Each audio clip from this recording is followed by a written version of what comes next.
और हम लोगों ने भी सोच लिया हम अपने बच्चों को इंजीनियर तो कभी नहीं बनाएंगे, बाकी जो भी बनाएंगे पॉलिटिशियन बनाएंगे, कुछ सबसे ज़्यादा वही फ़ायदा उठाते हैं ना इस देश का, और मतलब कि सारी जितनी फैसिलिटीज़ का वो तो वही बनाएंगे, और इंजीनियर तो नहीं बनाएंगे जो जैसा हम लोग अभी अपना एक्सपीरियंस के हिसाब से। और आप लोग पूछ रहे हैं कि कंपनी को बर्बाद कैसे हुआ, वो मैं बताना चाहूँगा कंपनी ये कौन बर्बाद कर रहा है और कैसे बर्बाद हो रहा है। ठीक है, केंद्र सरकार अंधा है, हम मान सकते हैं कि केंद्र सरकार अंधा है, वो अडानी अंबानी के पीछे है, तो मुख्यमंत्री को तो देखना चाहिए। मैंने 6 तारीख को डिस्कस किया था आनी में, आप लोग भी थे, मैंने पूछा था कि एचईसी झारखंड राज्य का धरोहर है, एशिया का सबसे बड़ा कारखाना है, इसको बचाना आपका उत्तरदायित्व है। तो उन्होंने जवाब दिया कि इसके लिए बाद में मैं बात करूँगा। एचईसी के बारे में जितना कहा चाहे इसके गौरवशाली इतिहास के बारे में उतना कम होगा। स्थिति अब इस मोड़ पे लाके खड़ा कर दिया गया है कंपनी को कि कह तो नहीं सकते, लेकिन ये अभी भी चलने के लिए एकदम तैयार है कंपनी। पर अभी केंद्र सरकार की क्या मंशा ये अभी स्पष्ट नहीं दिख रहे हैं यहाँ पे। अभी यहाँ पे अगर कंपनी बंद हो जाती है तो ऐसी क्षति देश को, एशिया का सबसे बड़ा ऑर्गेनाइजेशन रह चुका किसी कंपनी, और स्टील इंडस्ट्री से लगाए माइनिंग सेक्टर से लगाए स्ट्रैटेजिक सेक्टर, सब में अपना अभूतपूर्व योगदान देने के बाद अगर ये ऑर्गेनाइजेशन बंद हो जाती है तो ये स्टेट गवर्नमेंट और सेंट्रल गवर्नमेंट और ये पूरे देश की जनता के लिए अभूतपूर्व क्षति होगी। इसकी भरपाई देश दोबारा नहीं कर पाएगा। हर माँ बाप का सपना होता है कि उनका बेटा इंजीनियर बनेगा, अच्छा जगह जाएगा, सफलता पाएगा। तो आप तो इंजीनियर होके बोल रहे हैं कि हम रो देंगे। हाँ बिल्कुल। आगे अभी देखिए, आप रो देने की बात करते हैं, मैं तो अभी ऐसा, मैं अपने व्यक्तिगत रूप से कहूँ कि मैं ऐसी स्थिति में हूँ कि मैं अभी कुछ भी कर लूँगा। तो अब स्थिति एकदम गंभीर है, वो प्रोडक्शन भी उत्पादन भी नहीं कर पा रहे हैं, जबकि वर्क ऑर्डर इनके पास, हम लोग हमारे कंपनी के पास 1600 करोड़ का है, 1400 से 1600 करोड़ है, लेकिन फिर भी उत्पादन नहीं कर पा रहे हैं। इनपुट के लिए पैसा नहीं है, सैलरी देने के लिए पैसा नहीं है, हमारा जो स्टैट्यूटरी पेमेंट है वो नहीं हो रहा है। तो इसको एक षड्यंत्र करके ही इसको बंदी की ओर ढकेला जा रहा है। और सिर्फ रोजगार का मसला एचईसी के अंदर नहीं है, मसला है भारत की जो विरासत है, भारत का जो इतिहास है, वही सब खत्म हो जाएगा तो भारत के अंदर बचेगा क्या? अडानी का फैक्ट्री और अंबानी का प्लांट। तो हम लोग आम जनता को भी एचईसी के लिए खड़ा होना चाहिए, क्योंकि इस विरासत को अगर बचाएंगे तो भारत का इतिहास बचेगा। भारत की ऐतिहासिक इमारतों को, भारत की ऐतिहासिक विरासतों को, कंपनियों को उड़ान करने के लिए जो जहाज़ें हैं उनको बर्बाद करने की एक साजिश केंद्र सरकार की ओर से चल रही है, ऐसा आरोप विपक्ष का है, यानी कांग्रेस और उनके तमाम साथियों का है, जो उनके विपक्ष के साथी जो गठबंधन में उनके साथ। यह आरोप उनका है। उनका ये कहना है कि सेल हो, वेल हो, एचईसी हो, रेल हो, एलआईसी हो, चाहे एयर इंडिया हो, सब कुछ जो वर्तमान सरकार है केंद्र में मोदी जी के नेतृत्व में, वो उसको बर्बाद करके अपने जो साथी हैं अडानी, अंबानी और उनके जो निजी जो कंपनियां हैं उनको देने की एक साजिश रच रही है। ऐसा हम नहीं कह रहे हैं, ऐसा विपक्ष के जो लोग हैं कांग्रेस के और उनके जो राहुल गांधी और बाकी जो लोग ये आरोप वो लगाते हैं।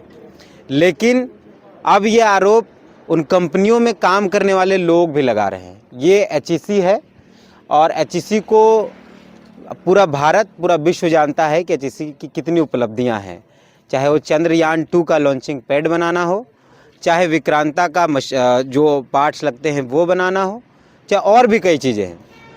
एचईसी ने इस भारत के लिए बहुत कुछ किया। इस भारत को विश्व पटल पर पहचान देने के लिए एचईसी ने खुद को तपाया है, भट्टी में जलाया है। एचईसी की आवश्यकता आपको हमको जब तक थी, हमने एचईसी का इस्तेमाल किया, लेकिन अब जब एचईसी को आपकी आवश्यकता है, देश को आवश्यकता है एचईसी की, तब सरकारें और तमाम लोग मौन हैं। अब एचईसी बहुत बुरे दौर से गुजर रहा है। लगभग अगर कहा जाए, अंदाजन ये माना जा रहा है कि आज नहीं तो कल एचईसी बंद हो जाएगा। और ये सिर्फ रोजगार का मामला नहीं है, मामला एक उस विरासत को बर्बाद करने का है जिससे भारत का इतिहास जुड़ा हुआ है। ये रांची राजधानी है, इसके पीछे मंत्रालय है, सामने एचईसी का वो जहाँ प्लांट घुसने के लिए जो रास्ता है, ये एचईसी का मेन बिल्डिंग जहाँ से सारे कागजात के काम होते हैं।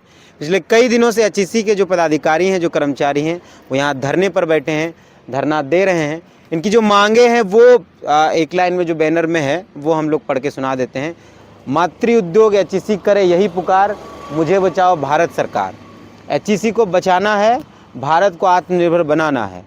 उम्रे दराज मांग के लाए थे 4 दिन, 2 आरजू में कट गए 2 इंतजार में।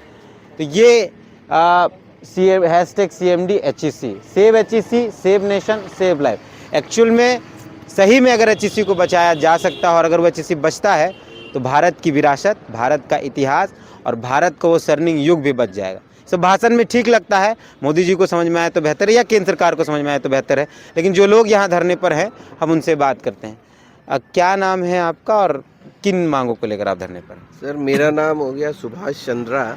हम लोग का सर दो ही मांग है कि पहला कि इस कंपनी को चलाने का रोड मैप बताया जाए, चाहे कोई हो, चाहे केंद्र सरकार हो, चाहे वो प्रबंधन बताए। और दूसरा है सर कि हम लोग का जो पेमेंट है, सैलरी है, वो पिछले 13 महीनों से ड्यू है और कामगारों का पिछले 10 महीनों से ड्यू है। तो आप सोच सकते हैं कि अब वो हम अपना घर कैसे चलाएं, परिवार का भरण पोषण कैसे करें। तो इन्हीं दो मांगों को लेकर हम लोग पिछले 30 दिनों से प्रदर्शन कर रहे हैं। बीच में हमारे CMD साहब आए भी, लेकिन वो भी मतलब ऐसा आप बोलिएगा कि एक इनसेंसिटिव या संवेदनहीन रवैया रहा, ऐसा जवाब दिए कि जो उनका कहना है कि जो हम लोग को पता है वही उनको भी पता है। इतने बड़े पोस्ट पर रहने के बाद आपसे ये जवाब की उम्मीद हम लोग को नहीं रहती है, क्योंकि आप यहाँ के एक हमारे सरकार और ये कंपनी के बीच में ब्रिज है, एक पुल का काम करते हैं CMD साहब। तो हमारी जो समस्याएं हैं आप उसको सरकार से अवगत कराइए और उसका जो निराकरण किया जाए उसके बारे में बताएं, लेकिन वो भी पूरा दिशाहीन एकदम उत्तर देकर चले गए। तो उसके कारण से हम लोग को और समस्या आ रही है। अब यही सब है सर। ये तो एक मतलब पूरे देश के अंदर चल रहा है, चाहे वो एयर इंडिया का मामला हो, चाहे कई कंपनियां हैं जिसको जानबूझकर कमजोर, BSNL को आप देख लीजिए, तो जानबूझकर कमज़ोर किया गया, फिर फाइनली उसको किसी प्राइवेट हाथों में बेच दिया गया। तो क्या लगता है कि HEC के साथ भी यही साजिश है? हाँ सर, ये तो अब आप लोग मीडिया हाउस अच्छे से रिसर्च करके बता सकते हैं, लेकिन हम लोग को जो सर समझ में आ रहा है कि हाँ देखिए, पिछले 3 से 4 सालों के दरमियान जो हुआ उससे तो यही लग रहा है कि इसको षड्यंत्र करके इसको बंद करने की ओर ढकेला जा रहा है।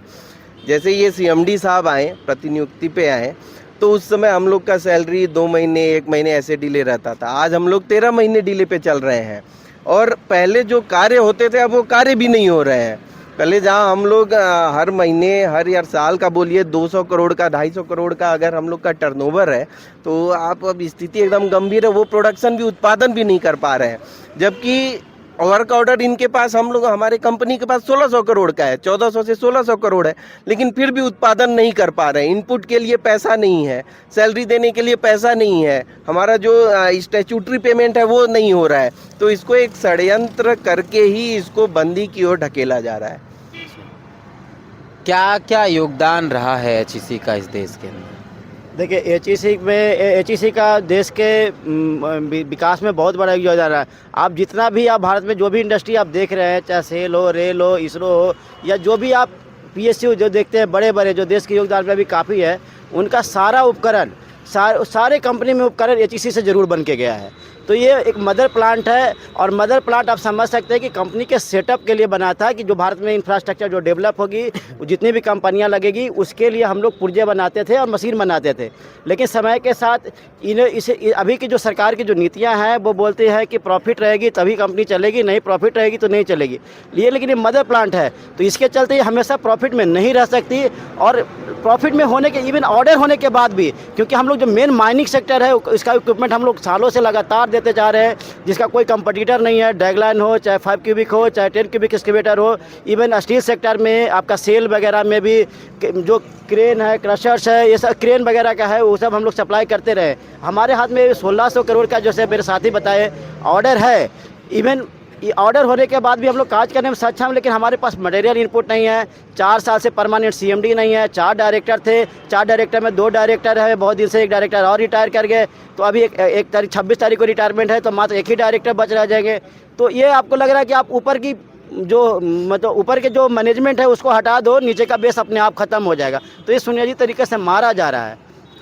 उसी के विरोध में इसी का अपना रोष प्रकट कर रहे हैं। हम अपनी आर्थिक स्थिति इतनी जर्जर है कि उसको हम व्यक्त नहीं कर पाएंगे। अगर मैं व्यक्त कर पाऊंगा तो हो सके मेरे आंखों से आंसू निकल जाए।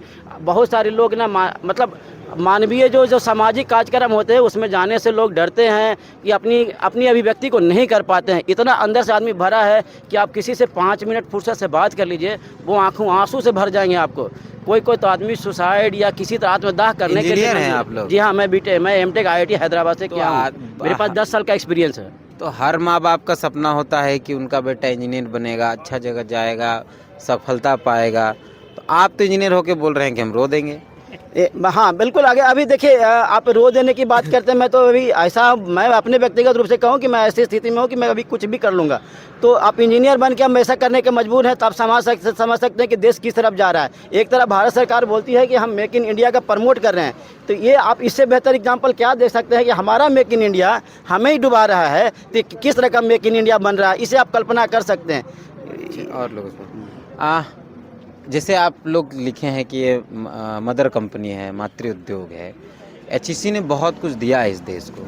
क्या लगता है अगर बंद हो जाता है, जिस तरीके का माहौल चल रहा है देश के अंदर से, पहले BSNL को कमज़ोर किया गया, फिर जो एयर इंडिया है उसको कमज़ोर करके फाइनली उसको बेच दिया गया, तो अगर ये बंद हो जाता है HEC, तो क्या सिर्फ रोजगार का नुकसान है या देश के इतिहास का भी नुकसान होगा? क्या समझते हैं?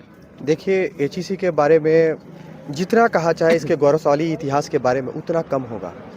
स्थिति अब इस मोड़ पे लाके खड़ा कर दिया गया है कंपनी को कि कह तो नहीं सकते, लेकिन ये अभी भी चलने के लिए एकदम तैयार है कंपनी। पर अभी केंद्र सरकार की क्या मंशा ये अभी स्पष्ट नहीं दिख रहे हैं यहाँ पे। अभी यहाँ पे अगर कंपनी बंद हो जाती है तो ऐसी क्षति देश को, एशिया का सबसे बड़ा ऑर्गेनाइजेशन रह चुका किसी कंपनी, और स्टील इंडस्ट्री से लगाए, माइनिंग सेक्टर से लगाए, स्ट्रैटेजिक सेक्टर, सब में अपना अभूतपूर्व योगदान देने के बाद अगर ये ऑर्गेनाइजेशन बंद हो जाती है तो ये स्टेट गवर्नमेंट और सेंट्रल गवर्नमेंट और ये पूरे देश की जनता के लिए अभूतपूर्व क्षति होगी। इसकी भरपाई देश दोबारा नहीं कर पाएगा। तो इतिहास भी याद रख नहीं पाएगा लगता है। हाँ, देखिए, जो कंपनियां बंद हो जाती है वहाँ दारू का अड्डा बन जाता है, लोग घुसने लगते हैं, मशीन चोरी हो जाता है, सामान चोरी हो जाता है। देखिए वो तो बात दूसरी तरफ है, लेकिन ये दोबारा सरकार की ऐसी क्षमता नहीं है कि ये ऐसा ऑर्गेनाइजेशन फिर से खड़ा कर सके। तो ये जो काम मशीन, ये जो HEC करता है, फिर वो कौन करेगा? जाहिर सी बात है, ये तो षड्यंत्र इसी तरह हो रहा है कि भाई निजी कंपनियां इसमें प्रतियोगी बन करके सामने आए। क्या नाम है आपका? गौरव सिंह। आप युवा है, यंग एज में हैं, आपको लोग देखेंगे तो बोलेंगे भाई इंजीनियर बनना। आपके आस पड़ोस के लोग भी देख रहे होंगे, तो बोलेंगे भाई पढ़ लिख के इंजीनियर हैं ना आप? हाँ, इंजीनियर हूँ मैं। तो लोग तो सोच रहे होंगे भाई कि देखिए उन फलना का लड़का इंजीनियर बन गया है, लेकिन आप इंजीनियर बन के धरने पर हैं, तो ये फिर लोगों के अंदर तो मैसेज सही नहीं जाता। नहीं, लोग देखते हैं हमको तो डिमोटिवेट हो चुके हैं। उन्होंने सोच लिया कि अपने बच्चों को इंजीनियर कभी नहीं बनाना है, और हम लोगों ने भी सोच लिया हम अपने बच्चों को इंजीनियर तो कभी नहीं बनाएंगे। बाकी जो भी बनाएंगे, पॉलिटिशियन बनाएंगे, कुछ सबसे ज़्यादा वही फ़ायदा उठाते हैं ना इस देश का, और मतलब कि सारी जितनी फैसिलिटीज़ का वो तो वही बनाएंगे, और इंजीनियर तो नहीं बनाएंगे, जो जैसा हम लोग अभी अपना एक्सपीरियंस के हिसाब से। और आप लोग पूछ रहे हैं कि कंपनी को बर्बाद कैसे हुआ, वो मैं बताना चाहूँगा कंपनी ये कौन बर्बाद कर रहा है और कैसे बर्बाद हो रहा है।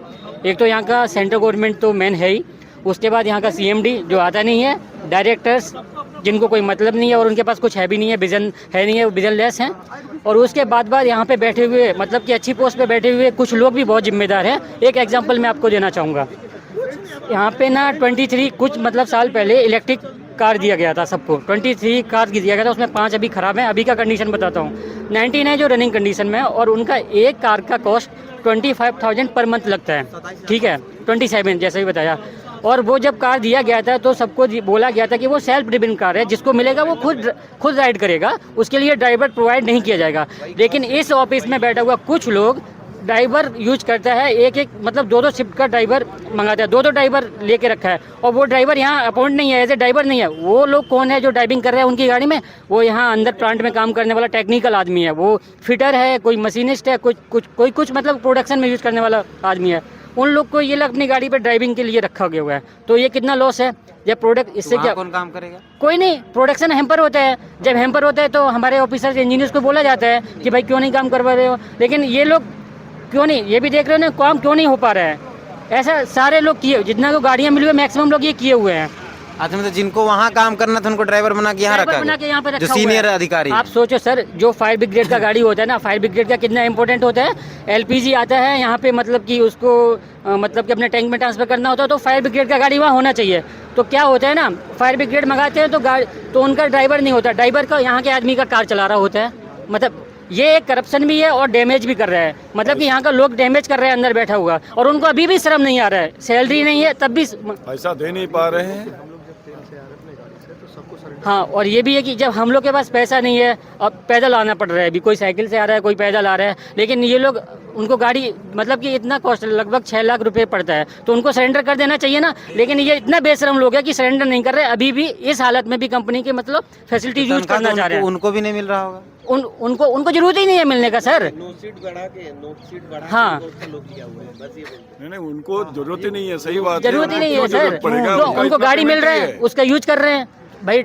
आने के लिए आपको पैसा चाहिए, किराया चाहिए, वो उनको जरूरत नहीं है, ऑलरेडी वो नहीं तो कंपनी हम को ये कह डैमेज कर ही रहे रहे हैं हैं। 13 महीने से आप लोग को तनख्वाह नहीं मिली है, उनको मिला है?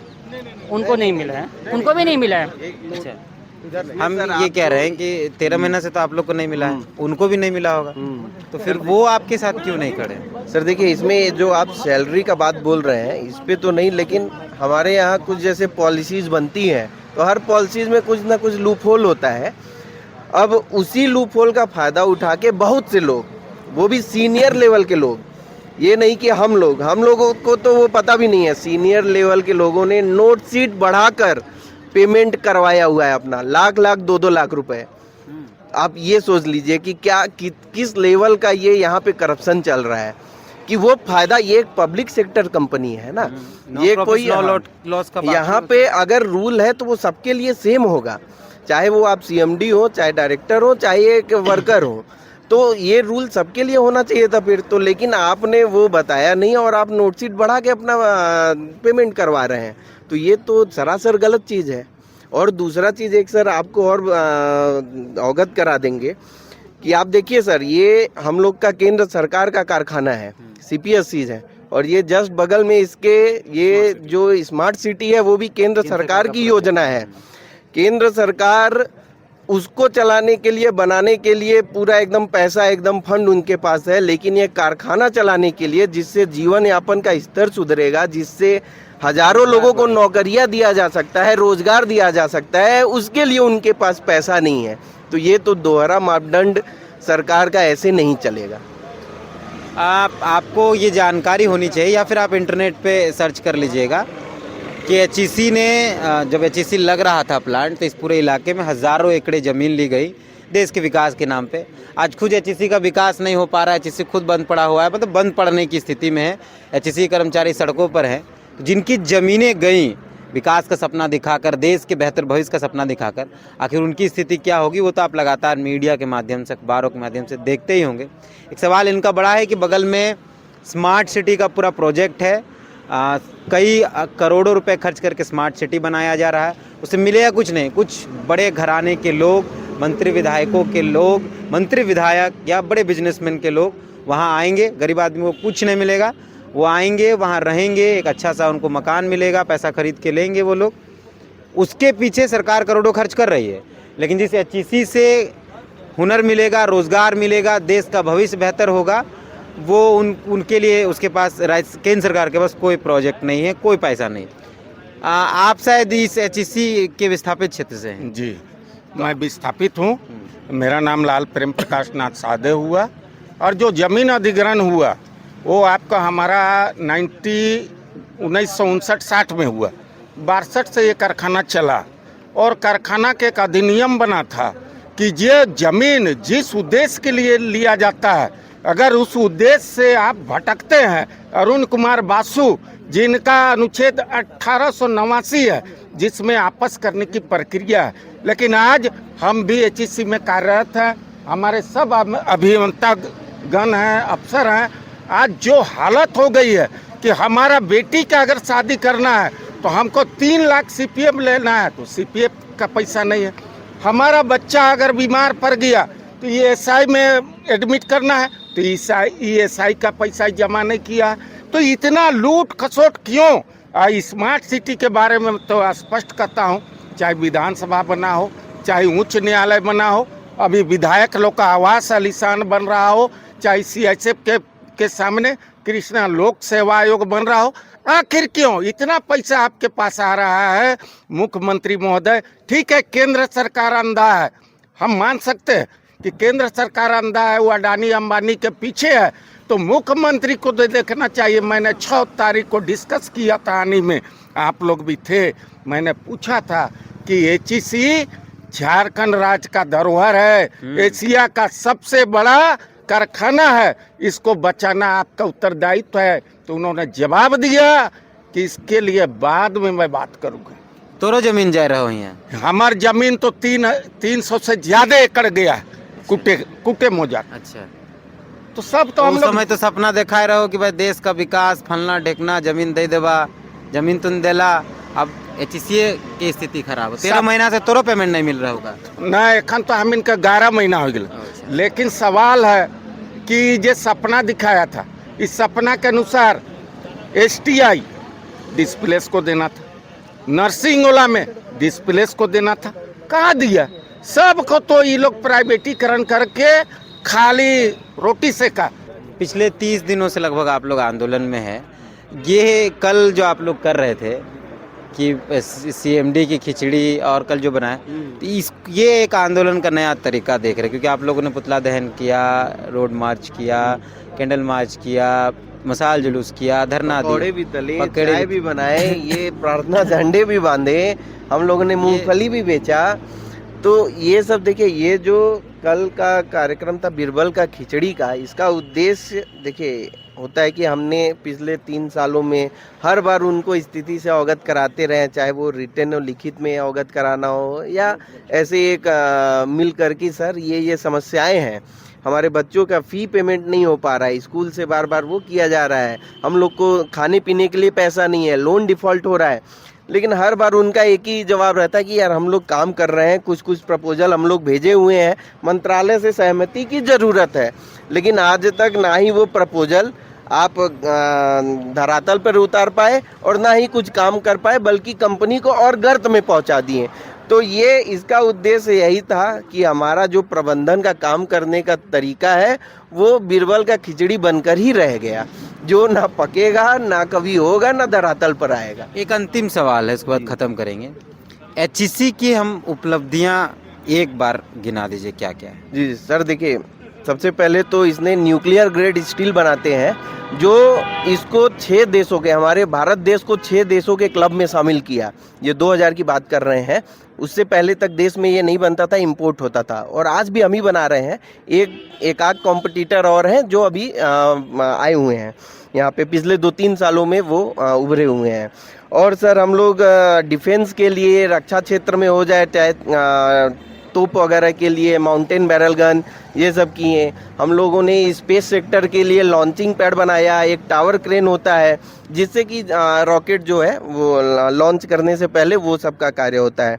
और सर हम लोगों ने एटॉमिक एनर्जी के लिए भी जो न्यूक्लियर ग्रेड स्टील होता है, और एक चीज़ आपको बताना चाहेंगे, बॉल बार होता है एक, जो जहाज़ों में नीचे लगा रहता है, जो अभी INS अरिहंत और INS विक्रांत में लगा हुआ है, INS अरिहंत और उसमें विक्रांत में लगा हुआ है। तो वो जो हमारा समुद्र का जो भी एटमॉस्फेयर है, वातावरण है, वो नीचे लगाया जाता है उसके, तो उसको वो करता है, सहन करता है। ये भी हमारे देश में ही केवल हम ही लोग बनाए हैं, ये और कहीं नहीं बनता है, इम्पोर्ट ही होता है। तो इतनी बड़ी बड़ी उपलब्धियां हैं और ये आगे भी कर सकता है। तो लेकिन आप अभी इस कंपनी को फिर ऐसे गर्त में क्यों छोड़ रहे हैं? क्या हमारा $5 ट्रिलियन इकोनॉमी का सपना इससे साकार हो जाएगा? ऐसे महत्वपूर्ण कल कारखानों को आप गर्त में पहुंचा के तो कभी नहीं कर सकते हैं। क्या आप जो नारा देते हैं मेक इन इंडिया का, वोकल फॉर लोकल, क्या वो साकार हो जाएगा? कभी नहीं होगा। क्या आप जो नारा देते अभी दिया है कि रक्षा क्षेत्र में हम आत्मनिर्भर बनेंगे, अरे कैसे बनिएगा साहब? जो रक्षा क्षेत्र में इतना महत्वपूर्ण योगदान दिया है, आप कैसे बनिएगा उसका अनदेखी करके? तो ये सब सवाल है जो सरकार से करना चाहिए, उनका उद्देश्य क्लियर होना चाहिए कि ऐसे महत्वपूर्ण कल कारखानों को आप गर्त में छोड़कर ये जो सपना दिखा रहे हैं, ये सब इतना बड़ा वो कभी साकार नहीं होगा। ये केवल आपके सरकारी फाइलों और राजनीतिक भाषणों तक ही रह जाएगा। नेताओं की गाड़ी थोड़ी सी खराब होती है, करोड़ों रुपए का फंड निकलता है, गाड़ियाँ बन जाती है। उनके भवन का रिपेयरिंग के लिए करोड़ों रुपया फंड निकलता है, वो बन जाता है। उनके बाल बच्चों को पढ़ाने के लिए, उनके स्वास्थ्य के लिए करोड़ रुपए का फंड होता है। लेकिन जो कंपनी भारत को एक पुराना जो कंपनी भारत का इतिहास है, जिस कंपनी ने भारत को स्वर्णिम युग दिया है, इस कंपनी ने भारत का नाम पूरे विश्व के अंदर चमकाया है, उस कंपनी की स्थिति इतनी दयनीय है और किसी को मतलब नहीं है। ना केंद्र सरकार को मतलब है, ना राज्य सरकार को मतलब है। इसके पीछे मंत्रालय है राज्य सरकार का, मुख्यमंत्री हर दिन इधर से ही गुजरते होंगे, लेकिन ये लोग बता रहे हैं कि उधर से भी कोई पॉजिटिव रिस्पॉन्स नहीं आया है। जिस राजनीति के खेल में, आरोप प्रत्यारोप के झेल में किस तरीके से देश बर्बाद हो रहा है, ये सवाल आम जनता का है। और सिर्फ रोजगार का मसला एचईसी के अंदर नहीं है, मसला है भारत की जो विरासत है, भारत का जो इतिहास है, वही सब खत्म हो जाएगा तो भारत के अंदर बचेगा क्या? अडानी का फैक्ट्री और अंबानी का प्लांट।